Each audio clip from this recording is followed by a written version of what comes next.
दिलदार पाकिस्तान की उर्दू अदब पॉडकास्ट में शहज़ादी का प्यार भरा आदाब। आज आपके लिए फिर लेकर आए हैं एक शॉर्ट स्टोरी जिसे लिखा है सादत हसन मिंटो ने। इसका उन्वान है होस्ट। हम दिल्ली में थे। मेरा बच्चा बीमार था। मैंने पड़ोस के डॉक्टर कापड़िया को बुलाया। वो एक कुबड़ा आदमी था, पस्त कद लेकिन बेहद शरीफ। उसने मेरे बच्चे का बड़े अच्छे तरीके से इलाज किया। उसको फ़ीस दी तो उसने कबूल न की।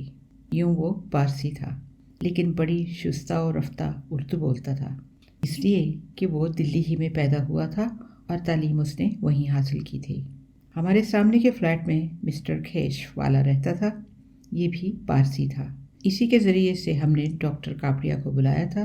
3-4 मरतबा हमारे यहाँ आया तो उससे हमारे ताल्लुकात बढ़ गए। डॉक्टर के यहाँ मेरा और मेरी बीवी का आना जाना शुरू हो गया। इसके बाद डॉक्टर ने हमारी मुलाकात अपने लड़के से कराई। उसका नाम सावक कापड़िया था। बहुत ही मिलनसार आदमी था।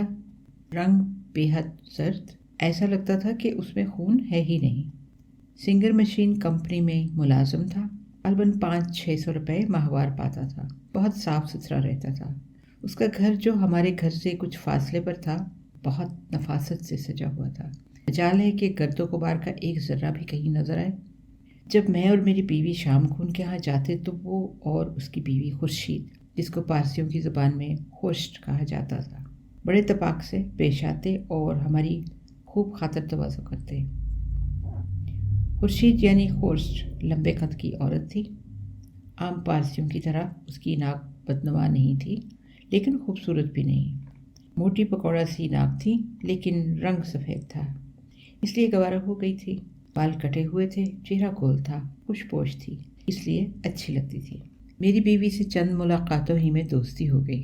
चुनाचे हम उनके यहाँ अक्सर जाने लगे। वो दोनों मियाँ बीवी भी हर दूसरे तीसरे दिन हमारे यहाँ आ जाते थे और देर तक बैठे रहते थे। हम जब भी सावक के यहाँ गए, एक सिख को उनके यहाँ देखा।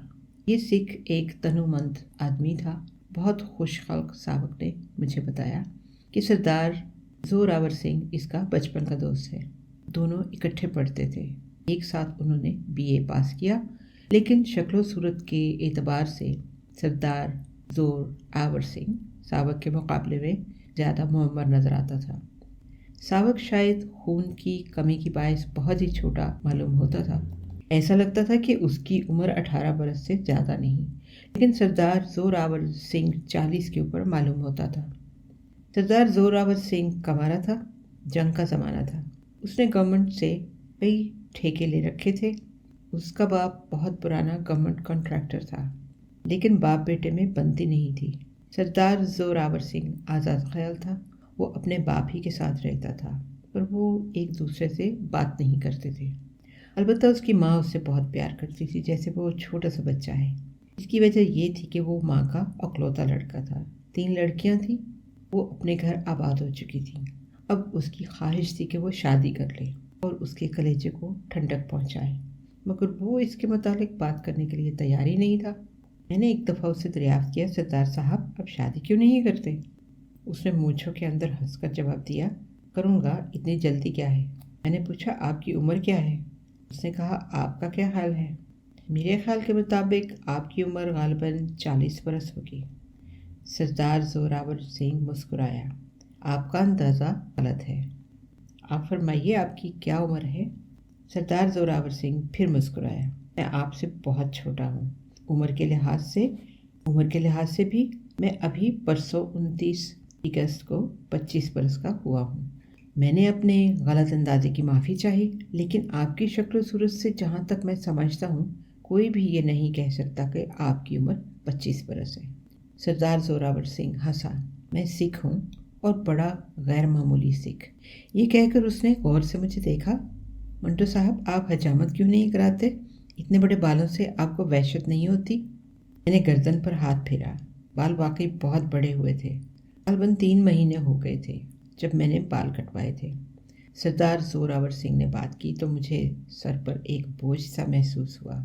याद ही नहीं रहा। अब आपने कहा है तो मुझे वहशत महसूस हुई है।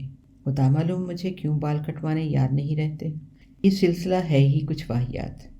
1 घंटा नाई के सामने सरने उड़ाए बैठे रहो, वो अपनी खराबात बकता रहे और आप मजबूरन कान समेटते सुनते रहें।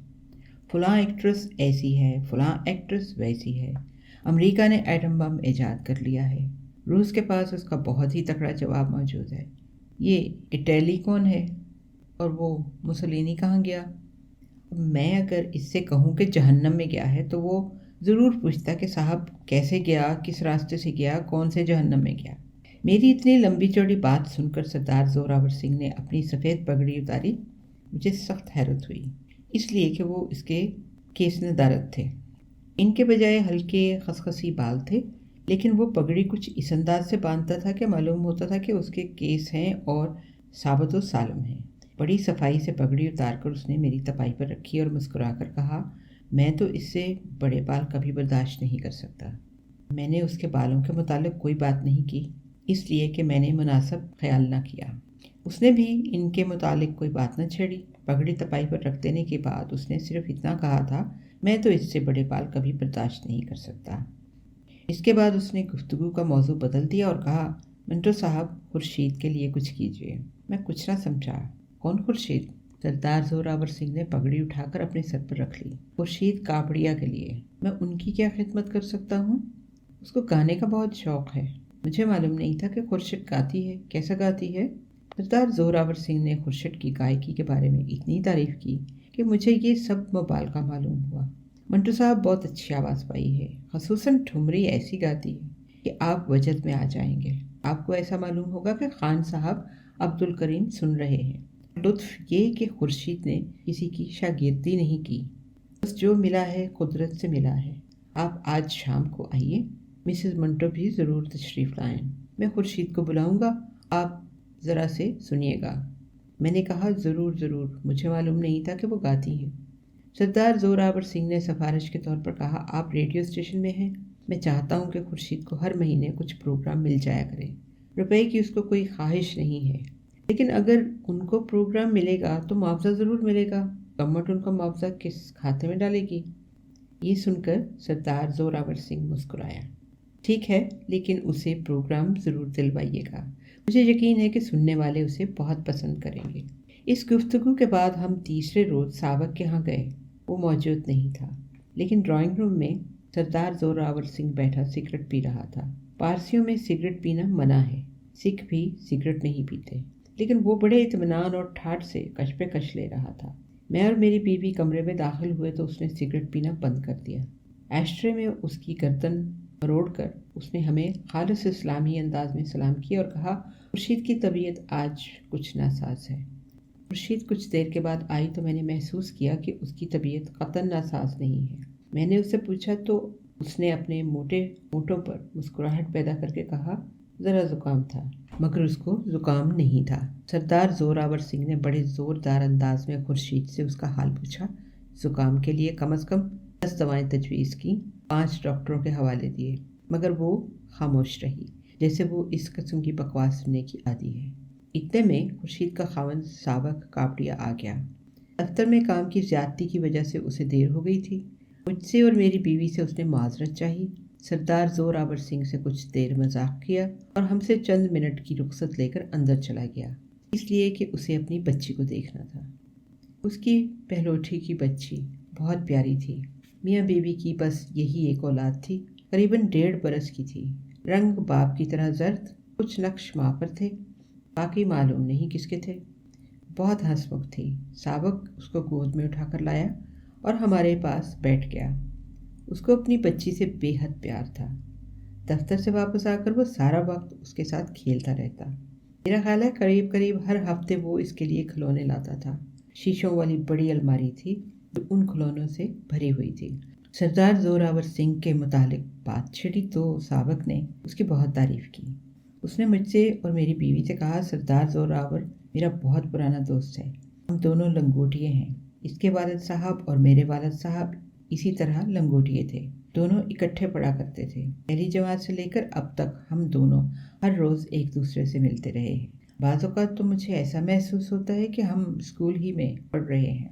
سردار زوراور سنگھ مسکراتا رہا۔ اس کے سر پر سکھوں کی بہت بڑی پگڑی تھی، مگر مجھے اس کے ہوتے ہوئے اس کے سر کی خسخسی بال نظر آ رہے تھے اور مجھے اپنے سر پر اپنے بالوں کا بوجھ محسوس ہو رہا تھا۔ سردار زوراور سنگھ کے بہم اصرار پر خورشید نے باجا منگا کر ہمیں گانا سنایا۔ کم سری تھی، لیکن خورشید اس کے خاوند اور سردار زوراور سنگھ کی خاطر مجھے اس کے گانے کی مجبوراً تعریف کرنا پڑی۔ میں نے صرف اتنا کہا، ماشاءاللہ آپ خوب گاتی ہیں۔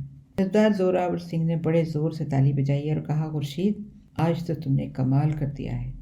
پھر مجھ سے مخاطب ہوا، اس کو آفتاب موسیقی کا خطاب مل چکا ہے منٹو صاحب۔ میں نے تو کچھ نہ کہا، لیکن میری بیوی نے پوچھا، کب؟ سردار زوراور سنگھ نے کہا، اخبار کا وہ کٹنگ لانا۔ خورشید اخبار کا کٹنگ لائی۔ کوئی خوش آمدید قسم کا رپورٹر تھا جس نے 6 مہینے پہلے ایک پرائیویٹ محفل میں خورشید کا گانا سن کر اسے آفتاب موسیقی کا خطاب عطا فرما دیا۔ میں یہ کٹنگ پڑھ کر مسکرایا اور شرارتاً خورشید سے کہا، آپ کا یہ خطاب غلط ہے۔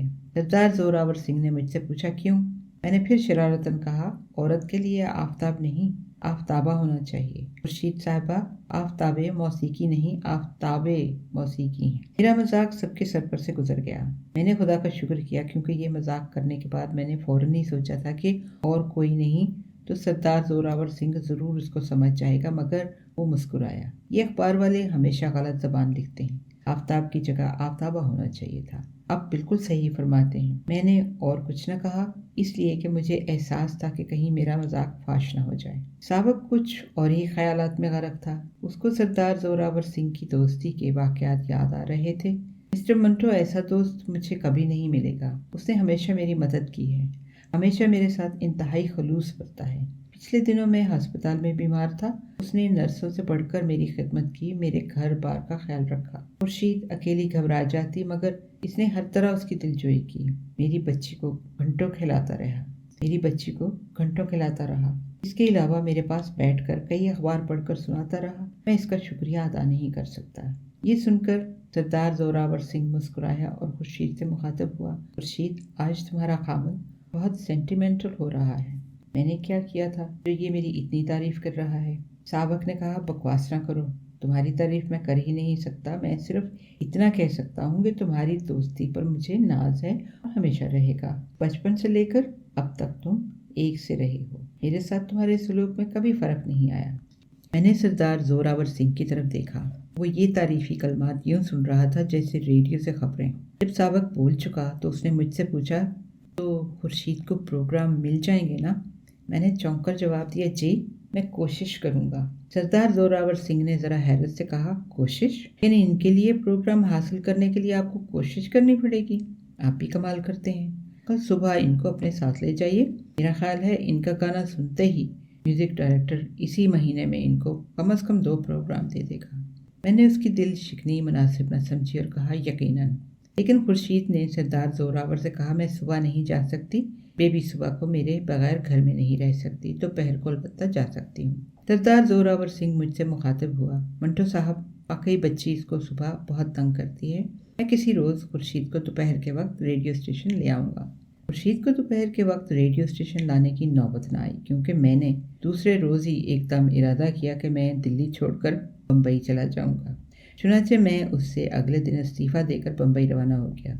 میری بیوی مجھ سے کچھ دن بعد چلی آئی۔ ہم مسز خورشید کاپڑیا اور سردار زوراور سنگھ کو بھول گئے۔ میں ایک فلمی کمپنی میں ملازم تھا۔ بیماری کے باعث اتفاق سے ایک روز میں وہاں نہ گیا۔ دوسرے روز وہاں پہنچا تو گیٹ کیپر نے مجھے ایک کاغذ دیا کہ کل ایک صاحب آپ سے ملنے یہاں آئے تھے، وہ یہ دے گئے ہیں۔ میں نے رکا پڑا، سردار زوراور سنگھ کا تھا۔ مختصر سی تحریر تھی، میری اور میری بیوی آپ سے ملنے یہاں آئے مگر آپ موجود نہیں تھے۔ ہم تاج ہوٹل میں ٹھہرے ہیں، اگر آپ تشریف لائیں تو ہمیں بڑی خوشی ہوگی۔ مسز منٹو کو ضرور ساتھ لائیے گا۔ کمرے کا نمبر وغیرہ درج تھا۔ میں اور میری بیوی اسی شام ٹیکسی میں تاج ہوٹل گئے۔ کمرہ تلاش کرنے میں کوئی دقت نہ ہوئی، سردار زوراور سنگھ وہاں موجود تھا۔ ہم جب اندر کمرے میں داخل ہوئے تو وہ اپنے چھوٹے چھوٹے خسخسی بالوں میں کنگھی کر رہا تھا۔ بڑے اتفاق سے ملا۔ میری بیوی اس کی بیوی دیکھنے کے لیے بے قرار تھی۔ چنانچہ اس نے پوچھا، سردار صاحب آپ کی مسز کہاں ہیں؟ سردار زوراور سنگھ مسکرایا، ابھی آتی ہیں، باتھ روم میں ہیں۔ उसने ये कहा और दूसरे कमरे से खुर्शट नमूदार हुई। मेरी बीवी उठकर उससे गले मिली और सबसे पहला सवाल उसने ये किया, बच्ची कैसी है खुर्शीद? खुर्शट ने जवाब दिया, अच्छी है। फिर मेरी बीवी ने उससे पूछा, साबक कहाँ है? खुर्शट ने कोई जवाब न दिया। जब वो और मेरी बीवी पास पास बैठ गईं तो मैंने सरदार जोरावर सिंह से पूछा, सरदार साहब आप अपनी बीवी को तो बाहर निकालिए। सरदार जोरावर सिंह मुस्कुराया। खुर्शट की तरफ देखकर उसने कहा, खुर्शीद मेरी बीवी को बाहर निकालो। खुर्शट मेरी बीवी से मुखातिब होकर मुस्कुराई, मैंने सरदार जोरावर सिंह से शादी कर ली है, हम यहाँ हनीमून मनाने आए हैं। मेरी बीवी ने यह सुना तो उसकी समझ में कुछ ना आया कि क्या कहे। उठी और मेरा हाथ पकड़कर कहा, चलिए सादत साहब, और हम कमरे से बाहर थे। खुदा मालूम सरदार जोरावर सिंह और खुर्शट ने हमारी इस बदतमीजी के मुतालिक क्या कहा होगा। आपको कहानी सुनते हुए अंदाज़ा तो हो ही गया होगा कि ये इसका अंजाम क्या है या क्या हो सकता है। खूब, आपसे अगली पॉडकास्ट में फिर मुलाकात होगी। तब तक के लिए इजाज़त दीजिए। हमारा ईमेल एड्रेस है dildarpakistan@hotmail.com। Until next time, take care, God bless, Allah Hafiz।